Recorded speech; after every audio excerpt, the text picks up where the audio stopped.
বিশ্বজুড়ে প্রতিদিনই রাজত্ব বেড়ে চলেছে প্লাস্টিকের। আমরা যারা ভূমিভাগে থাকি তারা হয়তো সেভাবে সমুদ্রের খবর রাখি না, অথচ অনেক ক্ষেত্রেই পৃথিবীর কোন স্থানে ফেলে দেওয়া প্লাস্টিক, পলিথিনের ব্যবহার্য জিনিসপত্রে ঠিকানা হচ্ছে সমুদ্র। বিভিন্ন নদীপথে সেই সব প্লাস্টিক মেশে বিশাল সমুদ্রে। আর পৃথিবীর প্রায় ৭১% হলো সামুদ্রিক জলভাগ, যা বিভিন্ন প্রাণীর বসবাসের একমাত্র ঠিকানা। এর ফলে শুধু ভূমিভাগে নয়, সমুদ্রের জীববৈচিত্র্যও এখন চরম হুমকির মুখে।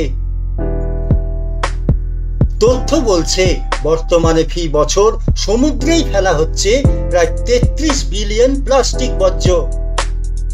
আর প্লাস্টিক বর্জ্যের কারণে বছরে মারা যাচ্ছে ১০ কোটির বেশি সামুদ্রিক প্রাণী। ২০২৩ সালে পাওয়া তথ্য অনুসারে প্রায় ১৭১ ট্রিলিয়ন টুকরো টুকরো প্লাস্টিক বর্জ্য ভেসে বেড়াচ্ছে বিভিন্ন সমুদ্রের জলে। প্রকৃতির বুকে দূষণের পরিণাম ভয়ঙ্কর হবে এমনটা বারবার প্রচার করেও সেভাবে বন্ধ করা যাচ্ছে না প্লাস্টিকের ব্যবহার।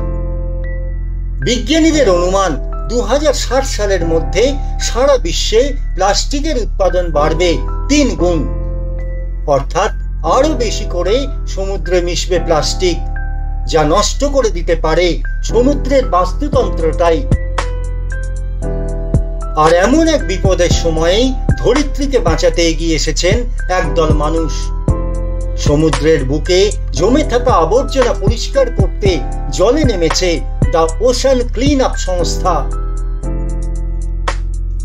এই অলাভজনক পরিবেশ সংস্থার মূল উদ্যোক্তা মাত্র ২৯ বছর বয়সী পরিবেশ প্রেমী ব্রায়ান স্লাট। গত ১০ বছর ধরে সমুদ্র থেকে প্লাস্টিক বর্জ্য তুলে ফেলার কাজ করে চলেছেন তিনি ও তার দলবল। কিভাবে কাজ করছে দ্য ওশান ক্লিন আপ সংস্থা? তাদের দাবি, সমুদ্রে প্লাস্টিক ফেলা বন্ধ করলেই হবে না, সমুদ্রের বাস্তুতন্ত্রের ক্ষতি আটকাতে জমে থাকা বর্জ্য তুলেও ফেলতে হবে। এজন্য উপর থেকে আর্টিফিশিয়াল ইন্টেলিজেন্স চালিত ক্যামেরা দিয়ে সমুদ্রের কোথায় কোথায় প্লাস্টিক বর্জ্য জমে আছে তা খুঁজে বের করা হয়। দেখা গেছে উত্তর প্রশান্ত মহাসাগরে সমুদ্রের বিশাল এলাকা জুড়ে প্লাস্টিক দূষণ ঘটেছে। একে দ্য গ্রেট প্যাসিফিক গার্বেজ প্যাচ বলে বর্ণনা করা হয়। এই জায়গাটিকে দূষণ মুক্ত করার অন্যতম ক্ষেত্র হিসেবে বেছে নিয়েছে the ocean clean up team. কিভাবে প্লাস্টিক মুক্ত করা হয় এলাকা?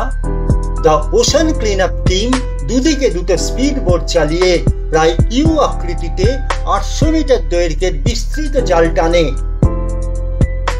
যাতে সামুদ্রিক প্রাণী এবং জীববৈচিত্র্যের কোনো ক্ষতি না হয়, সেই জন্য খুব ধীরে টানা হয় এই জাল। আর এভাবেই সাগর থেকে বিপুল প্লাস্টিক তুলে তা রিসাইক্লিং করতে পাঠানো হয়। বিবিসির সঙ্গে কথা বলার সময় দ্য ওশান ক্লিন আপ সংস্থার ব্রায়ান স্লাট জানিয়েছেন যে গত ১০ বছরে এভাবেই তারা ২ লক্ষ কেজি বা ২০০ টনের বেশি প্লাস্টিক সমুদ্র থেকে তুলে ফেলেছেন। তবে প্রথমে কাজটা যতটা সহজ ভাবা গিয়েছিল, এত বড় পৃথিবীর বুকে তা যথেষ্ট কঠিন। প্রথমে ব্যাপারটা বুঝতেই কয়েক বছর সময় চলে গিয়েছিল বলে জানিয়েছেন ব্রায়ান স্লাট। তবে থামতে নারাজ তারা। এখন তারা ৩টে সিস্টেম ব্যবহার করছেন। তৈরি করেছেন প্রায় ২.৫ কিলোমিটারের জাল। ২০৪০ সালের মধ্যে সমুদ্রে ভেসে থাকা প্লাস্টিক দূষণ ৯০% কমিয়ে ফেলার লক্ষ্যে কাজ করে চলেছে দ্য ওশান ক্লিন আপ।